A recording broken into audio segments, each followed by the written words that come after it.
j'aurais pu en choisir tant d'autres. Car de Phénix à la compagnie créole, nombreux sont ceux qui ont chanté Napoléon et ses faits d'armes. Mais mon cœur, et surtout mon oreille, se sont portés sur Waterloo, cette chanson en anglais qui permit au groupe suédois ABBA de remporter l'Eurovision 1974 et que vous aurez maintenant en tête pour le reste de la journée. Ne me remerciez pas.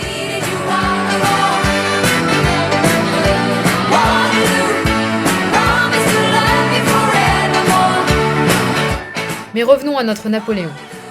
Avec le bicentenaire de sa mort, survenu le 5 mai 1821 à Sainte-Hélène, je vous le rappelle, on peut dire qu'on en a vu, lu et entendu des choses sur l'empereur corse. L'exposition que propose La Villette résume ou plutôt explique tout. Le contexte de son arrivée au pouvoir, la campagne d'Égypte, sa vision de la République, son rêve américain, ses amours, mais aussi le côté obscur de la force, avec le rétablissement de l'esclavage, ou encore le bilan des dommages humains infligés par ces guerres.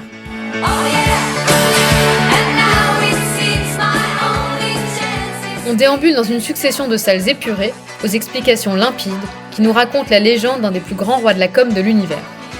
À son service, une panoplie de supports, pièces de monnaie, objets uniques, tableaux, bustes évidemment, 150 pièces originales, réunies pour la première fois. Une collection généreusement constituée grâce à la participation du musée de l'armée, du musée national du château de Fontainebleau, du musée du Louvre et j'en passe et des meilleurs.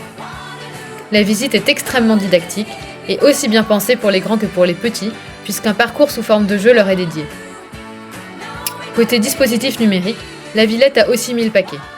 Sur des écrans de toutes les tailles, reconstitutions et extraits de films s'ajoutent aux interviews d'experts, permettant un réel élargissement du débat.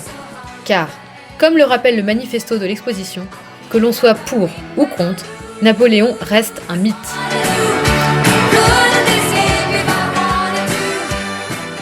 Alors, pour comprendre la complexité de ce mythe, rendez-vous à l'exposition sobrement intitulée Napoléon, à la Grande Halle de La Villette, et ce, jusqu'au 19 décembre 2021.